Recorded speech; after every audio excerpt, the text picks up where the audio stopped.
Hi everyone and welcome to all.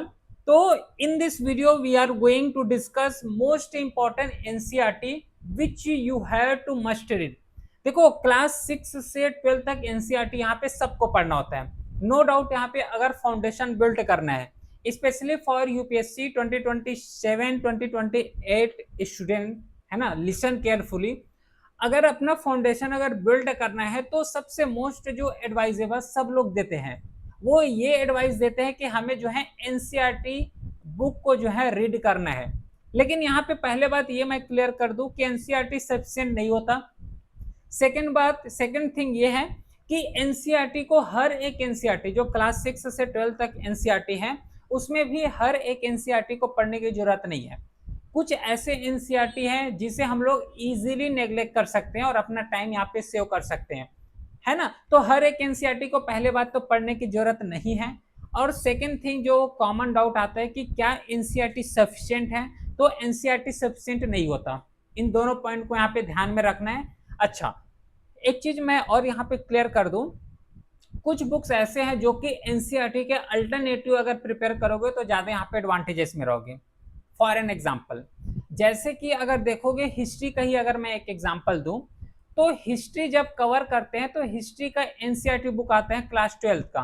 तो class 12 के history का एनसीईआरटी प्रिपरेशन ना करके अगर तमिलनाडु के हिस्ट्री का बुक प्रिपरेशन करोगे, तमिलनाडु के बुक से अगर प्रिपरेशन करोगे तो फार बेटर कंसीडर किए जाते हैं एनसीईआरटी से, है ना। नो डाउट यहाँ पे एनसीईआरटी से भी क्वेश्चंस पूछते हैं, लेकिन एनसीईआरटी का क्वेश्चंस को अगर देखोगे तो इजीली स्टैंडर्ड बुक में भी मिल जाएगा, है ना। तो क्योंकि हमारा जो मेन टारगेट क्या होता है, एनसीईआरटी को प्रिपेयर करना फॉर बेसिक्स को क्लियर करने के लिए, फाउंडेशंस बिल्ड करने के लिए।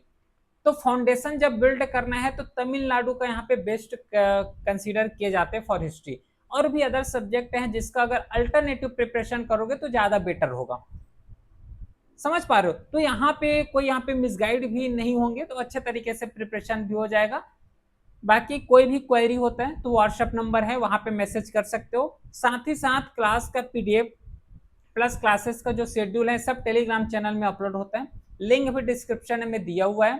तो स्टार्ट करते हैं फिर विद द फर्स्ट क्वेश्चंस। तो नहीं बोलूंगा मैं, है ना, क्योंकि क्लासेस में क्वेश्चंस का यहाँ पे आदत हो गया है। तो देखो ये जो क्लास है सबसे पहले बात 27 के लिए भी यूजफुल है, 2028 एग्जाम जो देंगे जो लोग प्रिपरेशन कर रहे हैं, इवन 29 के लिए भी ये जो है बहुत ज्यादा यूजफुल होने वाला है, क्योंकि एक कंप्लीट यहाँ पे फाउंडेशंस बिल्ड का थिंग्स मिल जाएगा, हर एक चीज यहाँ पे कवर हो जाएगा। क्योंकि मैं एनसीईआरटी तो बताऊंगा ही बताऊंगा, एनसीईआरटी के साथ मैं उसका अल्टरनेटिव भी बताऊंगा, तो चॉइस इज योर। मैं बेस्ट भी बता दूंगा। अब प्रिपरेशन करना कैसे करना ये सब इंडिविजुअल में डिपेंड करेगा, लेकिन अगर इसका अल्टरनेटिव में जाओगे तो ज्यादा बेस्ट होगा कुछ का, है ना। हर एक एनसीईआरटी का नहीं बोल रहा हूं। जैसे देखो स्टार्ट करते हैं पॉलिटी। पॉलिटी में क्लास 6 का एनसीईआरटी से स्टार्ट करते हैं। और एक चीज और याद रखना, अभी जो है 2027 है, 2026 चल रहा है, ठीक है। तो अभी जो है इस साल से एनसीईआरटी को चेंज किए गए हैं, तो जो ओल्ड एनसीईआरटी है उसी को कवर करना। क्योंकि इसमें डाउट आता है कि हमें ओल्ड एनसीईआरटी पढ़ना है कि न्यू एनसीईआरटी पढ़ना है, which one is good for me, है ना, या फिर which one is good for everyone. देखो हमें न्यू एनसीईआरटी और ओल्ड एनसीईआरटी में जो ओल्ड एनसीईआरटी है, क्योंकि अभी का जो है न्यू एनसीईआरटी आ चुका है, तो न्यू एनसीईआरटी में यूपीएससी का एग्जाम का रिलेवेंट कुछ नहीं है। अगर ओल्ड एनसीईआरटी से करोगे तो ज्यादा बेस्ट होगा, क्योंकि जितना भी यहाँ पे चैप्टर्स हैं, थीम है, ये सब पूरा ओल्ड एनसीईआरटी हो गया। पहले तक 2025 तक 2026 तक यही एक न्यू एनसीईआरटी थे, लेकिन अभी जो है नया एनसीईआरटी अलग से आ चुका है, तो ये ओल्ड बन चुका है। इसलिए मैं बोल रहा हूँ कि ओल्ड को कवर करोगे। पूरा चैप्टर वाइज कवर करा रहा हूँ, चैप्टर वाइज बताता हूँ जिसमें से टॉपिक को कवर करना है। इसमें जो है पहला चैप्टर सेकंड चैप्टर कवर करोगे अच्छे तरीके से। साथ ही साथ जो है यूनिट सेकंड में 3 और 4th चैप्टर कवर करना है। फिर इसमें हर एक चैप्टर को कवर करना है। अगर नेग्लेक्ट करना है तो चैप्टर 8 और 9 इन दोनों चैप्टर को छोड़ सकते हो, है ना, इन दोनों चैप्टर को छोड़ सकते हो। बाकी जितना भी चैप्टर बच गया वो हर एक चैप्टर को कवर करना अपने को, ठीक है। नेक्स्ट थोड़ा फास्ट बताता हूँ, क्योंकि यहाँ पे बस हमें ये चीज देखना है कि एक्चुअल में हमें कौन से टॉपिक को पढ़ना है और कौन से को छोड़ना है, ठीक है। फिर आता है क्लास 7। क्लास 7 के एनसीईआरटी में कुछ भी पढ़ने लायक नहीं है, बस एक ही चैप्टर बस को कवर करोगे, चैप्टर 1 को, बाकी को इजीली छोड़ सकते हो। कुछ नहीं लिखा हुआ है यहाँ पे, है ना। अगर चाहोगे तो एक बार पढ़ के देख लेना, पढ़ने के बाद ये रियलाइज हो जाएगा कि एक्चुअल में हमें तो कुछ मिला नहीं है। ठीक है, तो चैप्टर 1 को भी बस कवर करना है इसमें, बाकी चैप्टर इजीली नेग्लेक्ट कर सकते हैं। अगला फिर आता है 8 का एनसीईआरटी, पॉलिटी में जो सोशल एंड पॉलिटिकल लाइफ है, इसमें क्लास 8 के एनसीईआरटी में जाओगे तो इसमें पहला चैप्टर कवर करोगे, सेकंड चैप्टर कवर करना है ना। उसी के साथ जो है थर्ड चैप्टर हो गया, फोर्थ चैप्टर हो गया, 5 हो गया, है ना। उसी के साथ अगर बात करोगे तो 6 चैप्टर इसको भी कवर करना है ना। उसी के साथ 7 चैप्टर हो गया और 8 चैप्टर हो गए।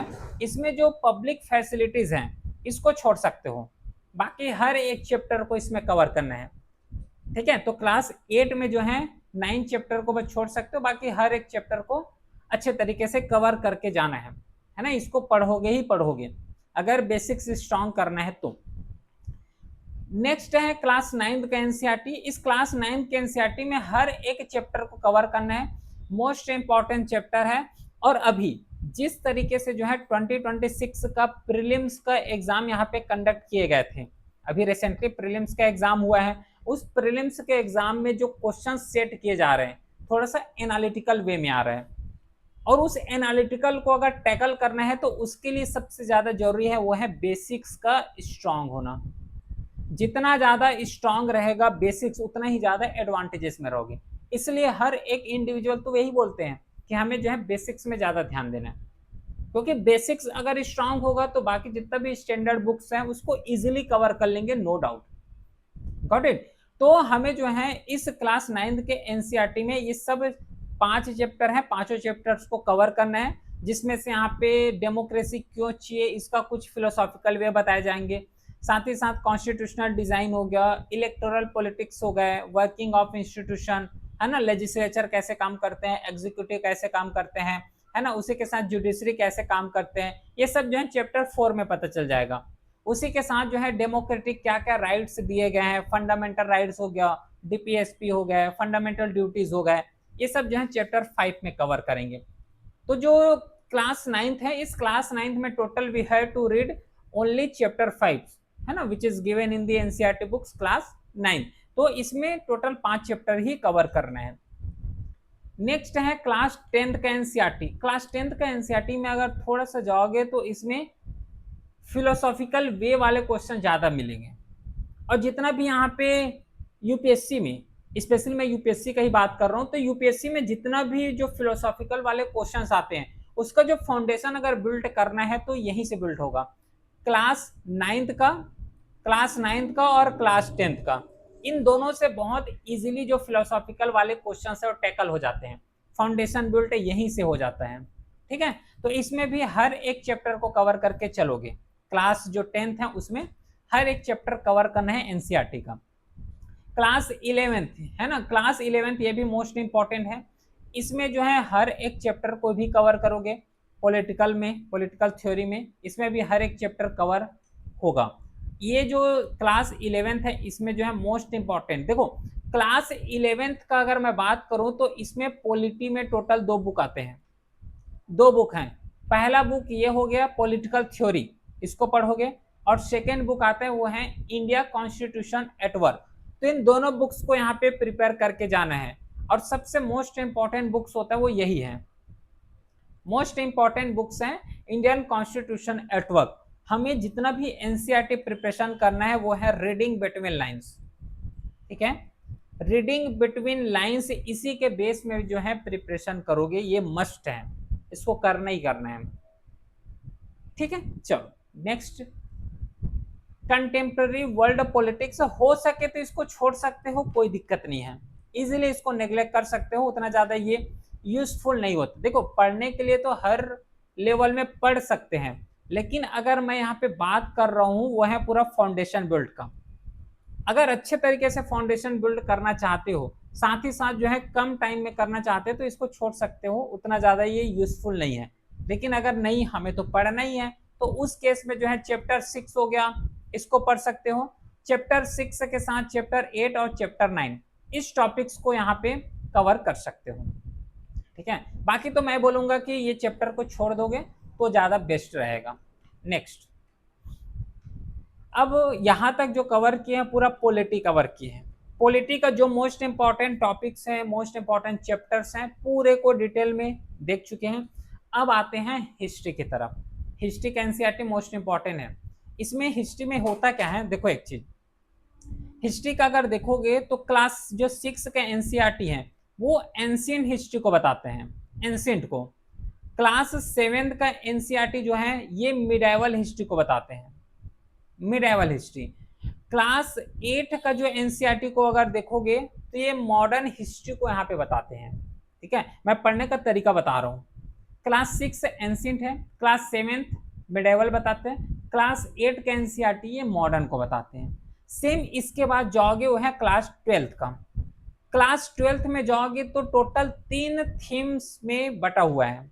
क्लास 12 का जो एनसीईआरटी है टोटल 3 पार्ट में बटा हुआ है, जिसमें से जो पहला वाले पार्ट है ये एंशिएंट हिस्ट्री को बताएगा, सेकंड जो पार्ट है ये बताएगा मिडाइवल हिस्ट्री को, इसके बाद जो ये थर्ड पार्ट है ये बताएगा मॉडर्न हिस्ट्री को, मॉडर्न हिस्ट्री को। तो टोटल इसमें जो है 3 पार्ट रहेगा क्लास 12 में। ठीक है, तो इसमें पढ़ने का बेस्ट तरीका क्या है कि पहले क्लास 6 का एनसीईआरटी लो, क्लास 6 का एनसीईआरटी के बाद जो है सीधा क्लास 12 का पहला पार्ट 1 को लो। इसमें क्या है कि दोनों का जो एक साथ प्रिपरेशन हो जाएगा एंशिएंट हिस्ट्री का। क्लास 6 का एनसीईआरटी कवर कर लिए जो कि एंशिएंट हिस्ट्री का है, उसके बाद सीधा क्लास 12 का पहला पार्ट को लो जो कि एंशिएंट हिस्ट्री को बताएगा। इस तरीके से क्लास 12 का है ना, उसके बाद क्लास 7 का कवर करोगे, क्लास 7 को कवर करने के बाद क्लास 12 का सेकेंड पार्ट को जो पूरा मिडाइवल हिस्ट्री को बताएगा, क्लास 8 का मॉडर्न हिस्ट्री, उसके साथ क्लास 12 का थर्ड पार्ट को जो पूरा मॉडर्न हिस्ट्री को कवर करेगा, है ना। तो इससे जो है दोनों अच्छे तरीके से प्रिपरेशन हो जाएगा।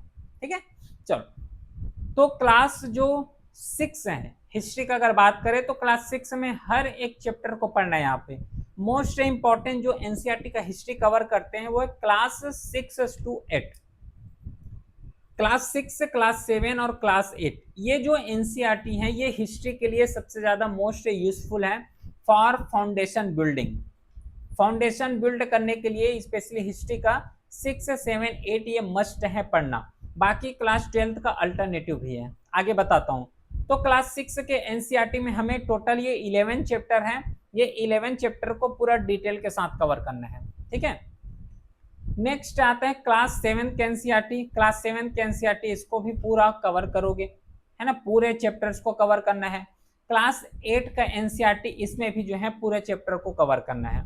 ठीक है, नेक्स्ट आते हैं उसके साथ आएगा वो है क्लास 9th का एनसीईआरटी। अब ये जो 9th का एनसीईआरटी है जिसमें से पूरा वर्ल्ड के बारे में बताएंगे, है ना, वर्ल्ड के बारे में बताएंगे। तो पहला पढ़ना है फ्रेंच रिवॉल्यूशन, फ्रेंच रिवॉल्यूशन के साथ सेकंड चैप्टर कवर करेंगे कि किस तरीके से यूरोप में सोशलिज्म आया, रशियन रिवॉल्यूशन कैसे हुए, नाजिज्म हो गया, राइज ऑफ हिटलर हो गया, इसको कवर करना है। साथ में ये जो लास्ट चैप्टर है उसको छोड़ दोगे, उसी के साथ जो सेक्शन 3 है, सेक्शन 3 को पूरे को छोड़ दो, साथ ही साथ सेक्शन 2 को भी पूरे को छोड़ सकते हो इजीली, कोई दिक्कत नहीं है यहाँ पे। इसमें हमें केवल ओनली एंड ओनली सेक्शन 1 को कवर करना है, 3 चैप्टर बस, इसमें बाकी चैप्टर को छोड़ सकते हो, है ना, कोई इशू नहीं है। उसके बाद आता है क्लास 10 का एनसीईआरटी। क्लास 10 के एनसीईआरटी में सभी को कवर करना है, सब चैप्टर को इसमें कवर करोगे क्लास 10 के एनसीईआरटी में। क्लास 11 के एनसीईआरटी में पूरे को छोड़ दो, कोई दिक्कत नहीं है। हाँ, अगर सपोज अगर किसी का हिस्ट्री ऑप्शनल है तो अगर हिस्ट्री ऑप्शनल है तब तो कवर करोगे। अगर किसी का पॉलिटी ऑप्शनल है ना, पॉलिटिकल या फिर इंटरनेशनल वाले जो होते हैं, तो उसका अगर पीएसआईआर जो बोलते हैं नॉर्मली इसको, तो पीएसआईआर अगर ऑप्शनल है तो पॉलिटी का हर एक चैप्टर को कवर करना है। जिसका हिस्ट्री का अगर ऑप्शनल है तो हर एक चैप्टर को पढ़ना पड़ेगा। लेकिन जो लोग जीएस के प्रिपरेशन कर रहे हैं नॉर्मली, उसके लिए तो ये नेग्लेक्टेबल है, आराम से इसको छोड़ सकते हो। अब बात आते हैं क्लास 12 के एनसीईआरटी। क्लास 12 के एनसीईआरटी में 3 पार्ट हैं। ठीक है, तो मैं बोलूंगा, मैं ये एडवाइस दूंगा, अभी एक चीज बताया हूं, यहाँ पे आओ, इधर क्लास 6 का 7 का 8 का एनसीईआरटी तो पढ़ोगे। इसके बाद बताया हूँ क्लास 12 में 3 पार्ट हैं जिसको 1 बाई 1 करके पढ़ोगे। हो सके तो क्लास 12 को छोड़ के इसके बदले हम लोग तमिलनाडु का बुक पढ़ सकते हैं, जो कि पूरा फाउंडेशन बिल्ड करेगा और कई बेटर यहाँ पे एनसीईआरटी से हैं। तमिलनाडु का बुक जो है कई बेटर है एनसीईआरटी से। हिस्ट्री का बात करूँ स्पेशली तो क्लास 11 का और क्लास 12 का ये 2 एनसीईआरटी है आते हैं तमिलनाडु का, जो कि फर्स्ट ईयर सेकंड ईयर के नाम से। क्लास 11th में पूरा जो है एंशिएंट हिस्ट्री और मिडावल हिस्ट्री फिनिश हो जाएगा और क्लास 12th में पूरा मॉडर्न हिस्ट्री फिनिश हो जाएगा। तो तमिलनाडु के बुक्स को प्रेफर कर सकते हो, है ना। तो क्लास 12th का एनसीईआरटी छोड़ देना, उसके बजाय जो है हम लोग तमिलनाडु के बुक्स को प्रेफर कर लेंगे। बाकी अगर पढ़ना है तो सभी चैप्टर को पढ़ना पड़ेगा इसमें, है ना, हर एक चैप्टर को कवर करना पड़ेगा हिस्ट्री का अगर बात करें तो। फिर नेक्स्ट जो आएगा वो है जियोग्राफी। ध्यान रखना जियोग्राफी जो 6 से 12 तक का है इसको पढ़ना पड़ेगा। स्पेशली अगर बात करूँ तो क्लास 11 का और क्लास 12 का ये सबसे ज़्यादा इंपॉर्टेंट है, मोस्ट इंपॉर्टेंट। और थोड़ा डिटेल में अगर मैं बता दूं तो इसमें जो क्लास 11 का एनसीईआरटी ये सबसे ज़्यादा इंपॉर्टेंट है, बाकी भी इंपॉर्टेंट है। और जियोग्राफी का अगर मैं स्पेशली बात करूं तो हमें क्लास 6 से 12 तक NCERT with every topics and every chapters detail के साथ कवर करना है जियोग्राफी में। तो क्लास 6 का अगर बात करें तो हर एक चैप्टर कवर करोगे। अपेंडिक्स हो गया, ग्लोसरी हो गया, ये इसको थोड़ा सा स्पेशल फोकस यहाँ पे देना पड़ेगा। जैसे यहाँ पे आ गया क्लास 7 का एनसीईआरटी, हर एक चैप्टर को कवर करना है। 8 के एनसीईआरटी में भी हर एक चैप्टर कवर होगा। 9th के एनसीईआरटी भी हर एक चैप्टर, स्पेशली इसमें जो ग्लोसरी है, ग्लोसरी में कुछ इंपॉर्टेंट की टर्म्स हो गया, वो सब चीज यहाँ से प्रिपरेशन होगा। Got it.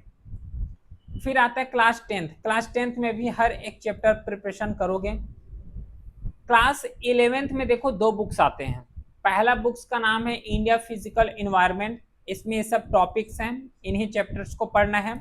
उसके बाद क्लास 11 का एक सेकेंड चैप्टर आता है जो कि है फंडामेंटल ऑफ फिजिकल ज्योग्राफी। इसमें भी हर एक इंडिविजुअल चैप्टर्स को कवर करके जाना है, ठीक है। उसके बाद आता है क्लास 12th का एनसीईआरटी, इसको भी पढ़ोगे और इसको भी पढ़ोगे, दोनों को पढ़ना है। फिर नेक्स्ट आएगा इकोनॉमिक्स। ध्यान रखना जो इकोनॉमिक्स है तो इकोनॉमिक्स का तो मैं बोलूंगा कि कोई भी एनसीईआरटी को मत पढ़ो, इसके बजाय जो है सीधा तमिलनाडु के एनसीईआरटी को पढ़ो, बस दैट्स इट। इतना यहाँ पे सफिशिएंट होता है, ठीक है। अब देखो इकोनॉमिक्स का अगर क्लासेस को देखोगे तो इकोनॉमिक्स तो 6 क्लास से स्टार्ट नहीं होता, ये सीधा 9th क्लास से स्टार्ट होते हैं। 9th क्लास को पढ़ोगे तो ऐसा लगेगा कि कहाँ से पढ़ रहे हैं, क्या पढ़ रहे हैं, ऐसा यहाँ पे फील आएगा, ठीक है। तो इसलिए मैं बोल रहा हूँ कि इकोनॉमिक्स के लिए स्पेशल फोकस जो दोगे वो तमिलनाडु के बुक्स को ही पढ़ना। तमिलनाडु के बुक्स आते हैं, 11-12 का बुक्स आते हैं, उसको पढ़ोगे, वो कई ज़्यादा यहाँ पे एनसीईआरटी से बेटर मिलेगा वहाँ पे, ठीक है। तो इसको नेग्लेक्ट कर दो। इसके साथ ही क्लास 10th का भी नेग्लेक्ट कर लो अगर तमिलनाडु पढ़ रहे हो तो, है ना। नहीं, लेकिन अगर हमें जो है एनसीईआरटी को ही पढ़ना है तो एनसीईआरटी को पढ़ना है तो हर एक चैप्टर पढ़ना पड़ेगा इसमें, है ना, क्योंकि हर एक चैप्टर अपने लेवल में यूजफुल नहीं है। इसलिए मैं बोल रहा हूँ कि टाइम वेस्ट ना हो। तमिलनाडु इसलिए रिफर कर रहा हूँ क्योंकि टाइम वेस्ट मत करना इकोनॉमिक्स का, स्पेशली इस फील्ड में एनसीईआरटी पढ़ के। एनसीईआरटी में उतना कुछ दिया नहीं है, ठीक है। बस इसमें जो एनसीईआरटी पढ़ना है वो है क्लास 11th का एनसीईआरटी, ठीक है। इकोनॉमिक्स में जो एनसीईआरटी हमें पढ़ना है वो है क्लास 11th का एनसीईआरटी, और क्लास 12th का एनसीईआरटी पढ़ने की जरूरत नहीं है। 11th का बस पढ़ना है। इसमें जो इंडिया इकोनॉमिक डेवलपमेंट है इसमें हर एक चैप्टर को पढ़ोगी, ये पूरा चैप्टर्स लिखा हुआ है, इसमें हर एक चैप्टर्स को यहाँ पे पढ़ना पड़ेगा, मोस्ट इंपॉर्टेंट चैप्टर्स हैं। क्लास 12th में अगर आओगे तो इसमें 2 बुक हैं, एक बुक का नाम है मैक्रो इकोनॉमिक्स और दूसरा बुक का नाम है मैक्रो इकोनॉमिक्स। माइक्रो और मैक्रो दोनों अपने लेवल में यूजफुल नहीं है। अगर कॉन्सेप्ट अच्छे तरीके से बिल्ड करना है तो मैं तो बोलूँगा Tamil Nadu is best. Tamil Nadu, go for Tamil Nadu. अगर पढ़ना है तो इसमें भी पढ़ सकते हो, कोई दिक्कत नहीं है, इसमें भी फाउंडेशन बिल्ड होगा नो डाउट, लेकिन तमिलनाडु में कुछ अच्छे तरीके से फाउंडेशन बिल्ड हो जाएगा, ठीक है। चलो तो ये तो रहा पूरा इकोनॉमिक्स से रिलेटेड। आर्ट एंड कल्चर के लिए क्लास 11 का एक बुक आता है पार्ट 1, इसका जो है पार्ट 2 भी आता है, ध्यान रखना। इसमें जो है पार्ट 2 भी आते हैं, बट पार्ट 2 हमें नहीं पढ़ना है, हमें पार्ट 1 बस कवर करना है। जैसे कि प्री हिस्ट्रिक रॉक पेंटिंग हो गया, आर्ट ऑफ इंडस वैली है, आर्ट ऑफ मौर्यन पीरियड हो गया, लेटर मुगल ट्रेडिशन हो गया, इसको हमें प्रेफर करना है, इसको पढ़ के जाना है आर्ट एंड कल्चर में, ठीक है। सोशियोलॉजी, अगर सोशियोलॉजी का बात करें तो क्लास 11 का पार्ट 1 और पार्ट 2, जिसमें से हर एक चैप्टर्स को यहाँ पे कवर करके जाना है। अगर सोशियोलॉजी ऑप्शनल है तब तो इसको पढ़ना ही पढ़ना है, मस्ट है, कंपलसरी है फॉर फाउंडेशन बिल्डिंग, है ना, फाउंडेशन बिल्डिंग के लिए ये भी मस्ट है। Got it. तो क्लास 11 में 2 पार्ट आते हैं, पहला पार्ट का नाम है इंट्रोड्यूसिंग सोशियोलॉजी, सेकेंड पार्ट का नाम है अंडरस्टैंडिंग सोशियोलॉजी। ये दोनों का कंटेंट लिखा हुआ है, इसको पढ़ना है। पार्ट उसके साथ आते हैं क्लास 12। क्लास 12 में भी 2 पार्ट हैं, एक इंडियन सोसाइटी और सेकेंड पार्ट है social change and development in India, जिसमें से हर एक टॉपिक्स को एवरी चैप्टर्स को यहाँ पे पढ़ के जाना है, कवर करना है। क्योंकि प्रीलिम्स में तो नहीं आता, लेकिन जीएस पेपर जो मेंस होता है, मेंस में यहाँ से क्वेश्चन पूछते हैं, सोशियोलॉजी से प्रॉपर इसका सिलेबस है, तो हमें वहाँ पे प्रिपरेशन करना है, उसके लिए प्रिपरेशन करना है मेंस के लिए। क्लियर है? तो आई होप समझ आया होगा। मोस्ट इंपॉर्टेंट एनसीईआरटी, कुछ बुक्स का अल्टरनेटिव भी यहाँ पे डिस्कस किए हैं, ठीक है। फिर मिलते हैं नेक्स्ट क्लास में, तब तक के लिए thank you, well done, have a great day.